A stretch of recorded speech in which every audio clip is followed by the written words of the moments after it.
जय जिनेन्द्र। आज हम NCERT 12th micro economics chapter 2 माध्यमिक शिक्षा मंडल की नई प्रश्न बैंक का क्वेश्चन नंबर 12 सॉल्व करेंगे कि उपयोगिता विश्लेषण में सीमांत प्रतिस्थापन का नियम उपभोक्ता संतुलन का आधार बनता है कैसे।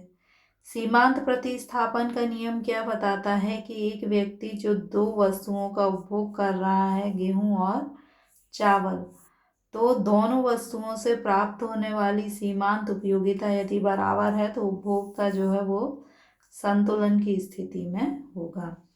दोनों वस्तुओं पर अपनी मुद्रा की जो वो एक अंतिम इकाई व्यय कर रहा है उससे प्राप्त होने वाली सीमांत उपयोगिता बराबर होना चाहिए। जैसे आप बाजार जाएं और आपको हर वस्तु से समान सीमांत उपयोगिता मिले तो आप क्या हो जाओगे, खुश हो जाओगे। तो वही क्या होगा, उपभोक्ता के संतुलन की स्थिति। तो क्वेश्चन से ही हमें आंसर लिखना है कि उपयोगिता विश्लेषण में प्रतिस्थापन नियम के अनुसार उपभोक्ता संतुलन की स्थिति में तब होता है जबकि वह अधिकतम संतुष्टि प्राप्त कर रहा होता है।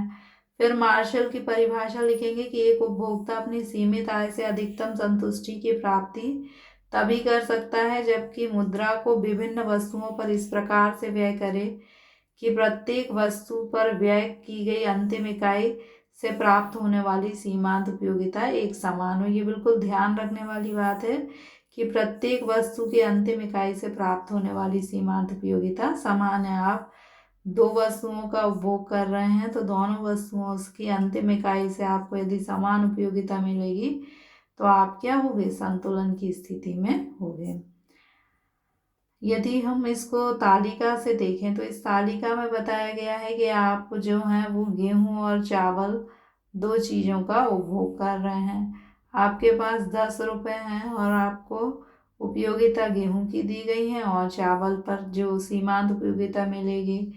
अब आपको ये चुनना है कि ये 10 रुपये से आप कौन सी वस्तु कितनी खरीदेंगे, किस पर कब व्यय करेंगे। तो देखिए, यदि कहीं आपको कम उपयोगिता और अधिक उपयोगिता का ऑप्शन है तो आप क्या करेंगे, अधिक उपयोगिता वाले ऑप्शन का चयन करेंगे। जैसे कि हम एक देखें कि आप पहला 1 रुपये व्यय करना चाहते हैं। पहला यदि आप गेहूं का पर व्यय करते हैं तो आपको 60 उपयोगिता मिल सकती है और वही 1 रुपये चावल पर व्यय करेंगे तो आपको 50 उपयोगिता मिलेगी। तो आप बताइए, गेहूं पर व्यय करेंगे पहला रुपये या चावल पर। गेहूं पर करेंगे क्योंकि यहाँ आपको ज़्यादा उपयोगिता मिल रही है तो आपने पहला 1 रुपये गेहूं पर व्यय किया। अब दूसरा 1 रुपये जब आपको व्यय करना है तो आपको पता है कि चावल की एक इकाई से हमें 50 उपयोगिता मिल सकती है और गेहूं से 55, तो हम दूसरा रुपये गेहूं पर व्यय कर देंगे। अब तीसरा रुपये जब व्यय करना है तो इसके बाद यदि गेहूं पर हम व्यय करेंगे 1 रुपये तो हमें 45 मिलेगी, लेकिन चावल से 50 मिल सकती है तो अगला रुपये हमने चावल पर व्यय कर दिया। 3 लिख दिया यहाँ हमने कि ये तीसरा रुपये हमने इस पर, पहला रुपये गेहूं पर, दूसरा रुपये गेहूं पर और तीसरा रुपये हमने चावल पर व्यय किया। अब हमें अगला 1 रुपये व्यय करना है तो हमें दिख रहा है कि हमें गेहूं से 45 उपयोगिता मिल सकती है और चावल से 40, तो हम किस पर व्यय करेंगे, गेहूं पर। अगला 1 रुपये व्यय करना है तो गेहूं से हमें 35 उपयोगिता मिल सकती है और चावल से 40, तो हम चावल पर व्यय कर देंगे। अगला 1 रुपये हमें व्यय करना है तो हम किस पर करेंगे कि हमें यहाँ 28 उपयोगिता मिल सकती है और यहाँ 35, तो हम गेहूं पर व्यय कर देंगे। अगला 1 रुपये व्यय करना, आपको क्या करना है, केवल ये देखना है कि उपयोगिता गेहूं से ज़्यादा मिल रही है या चावल से। जहाँ उपयोगिता ज़्यादा मिल रही है उस पर आप व्यय कर लेंगे। तो इस प्रकार करते करते हम किस पर आ जाएंगे कि 9वीं इकाई हमने चावल पर व्यय की और 10वीं इकाई हमने गेहूं पर, क्योंकि दोनों से समान उपयोगिता प्राप्त हो रही है। 9वीं हम ये भी कर सकते थे, 10वीं ये भी कर सकते थे। तो यहाँ ध्यान रखने वाली बात यह है कि 9वीं इकाई से गेहूं से भी हमें 25 सीमांत उपयोगिता मिल रही है और चावल से भी 25 सीमांत उपयोगिता, यानी दोनों की सीमांत उपयोगिता कैसी है, बराबर है। तो यहाँ पर जो उपभोक्ता है वो संतुलन की स्थिति में होगा, खुशी की स्थिति में होगा, क्योंकि दोनों वस्तुओं से प्राप्त होने वाली सीमांत उपयोगिता बराबर है। अगर हम इसे रेखा चित्र के द्वारा देखें तो WW जो है वो गेहूं की सीमांत उपयोगिता को बताता है, RR चावल की सीमांत उपयोगिता को बताता है, ST जो है वो ये बताता है कि गेहूं पर यदि आप 6 रुपये व्यय करेंगे तो आपको सीमांत उपयोगिता इतनी मिलेगी। और जो AB है ये बताता है कि आप यदि चावल पर 4 रुपये व्यय करेंगे तो आपको इतनी सीमांत उपयोगिता मिलेगी। तो आप देखिए कि सीमांत उपयोगिता इतनी ही हमें गेहूं से मिल रही है और इतनी ही हमें चावल से। इस बिंदु पर दोनों क्या है, बराबर। तो यहाँ उपभोक्ता क्या होगा, संतुलन की स्थिति में होगा। अब हम इस संतुलन की स्थिति को थोड़ा सा परिवर्तित करते हैं। कैसे परिवर्तित करते हैं कि मान लीजिए कि गेहूं पर 6 की जगह 7 रुपये व्यय करने लगे तो गेहूं से इतनी उपयोगिता उसे और मिलने लगेगी। और चावल पर 4 की जगह 3 व्यय करने लगे तो चावल की उपयोगिता इतनी कम हो जाएगी, यानी गेहूं पर आपकी उपयोगिता इतनी ज़्यादा मिली और चावल पर उपयोगिता इतनी कम मिली। तो ये धन निशान लगा देते कि यहाँ उपयोगिता बढ़ी और यहाँ उपयोगिता घटी है।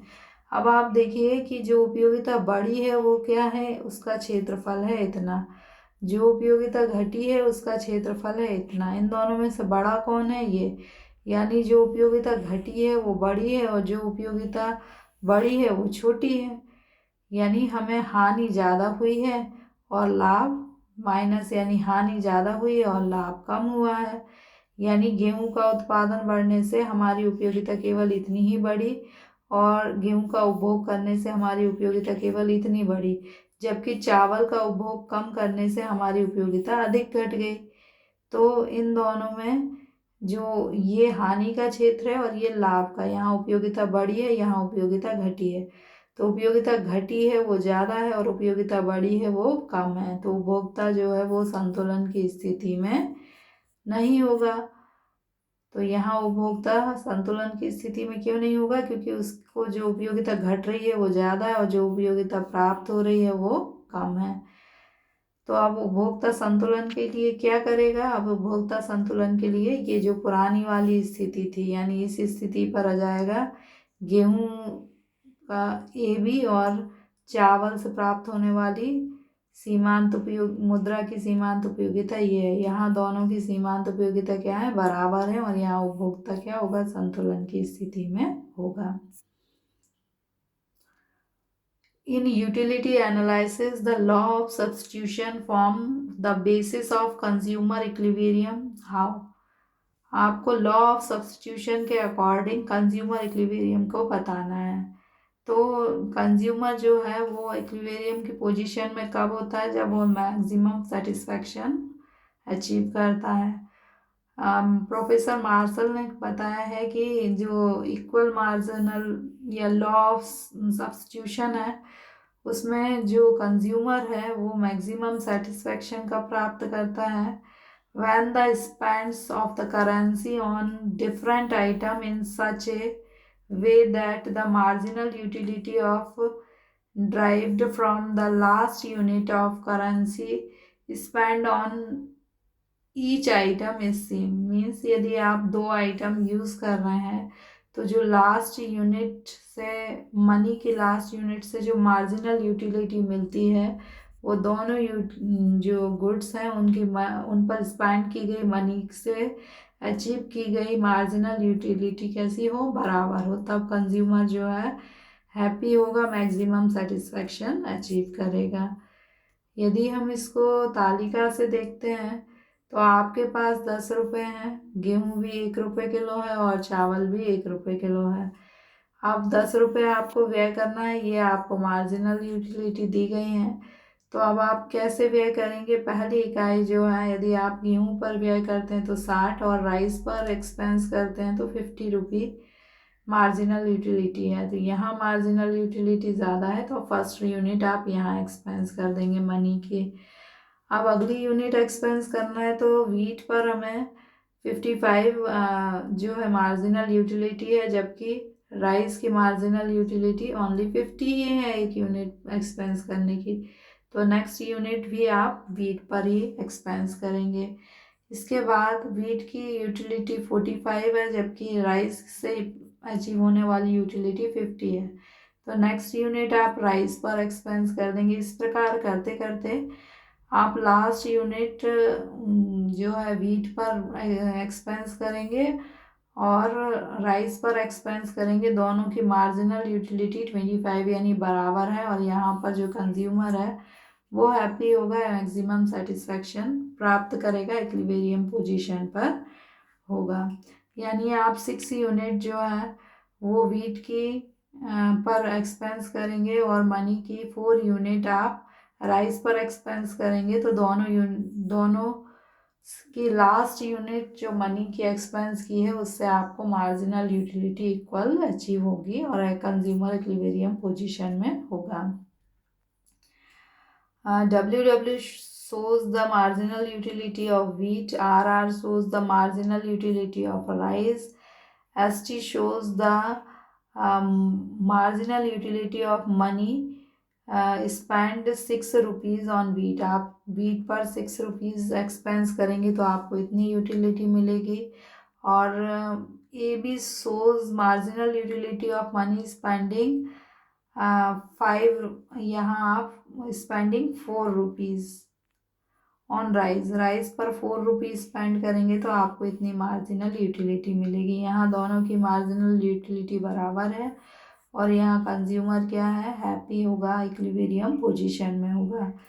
अब आप क्या करते हैं, थोड़ा सा हट के देखते हैं कि आप जो है वीट का प्रोडक्शन बढ़ाते हैं और राइस का प्रोडक्शन घटाते हैं, तो वीट का प्रोडक्शन बढ़ाने से आपकी मार्जिनल यूटिलिटी इतनी बढ़ गई और राइस का प्रोडक्शन घटाने से आपकी मार्जिनल यूटिलिटी इतनी कम हुई। तो जो कम हुई है वो ज़्यादा है और जो बड़ी है यूटिलिटी वो कम है, यानी आपको हानि ज़्यादा हुई है और लाभ कम हुआ है, तो कंज्यूमर इक्विलिब्रियम की पोजीशन में होगा, यानी इक्विलिब्रियम की स्थिति में नहीं होगा, तो आप वापस यहीं पर पहुंच जाएंगे जो आप पहले थे। Thank you.